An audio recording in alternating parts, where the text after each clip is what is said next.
I am Inspector Nabbed, the Provincial Community Relations and Liaison Officer for Manicaland Province.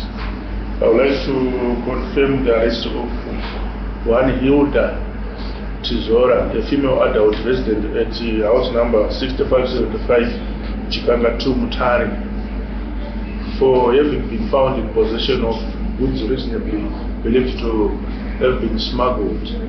She could not reasonably account for the 108 boxes of chicken cuts weighing about 1,800 kgs. Currently, as I speak to you, the woman is in police custody, awaiting to be referred to court for prosecution.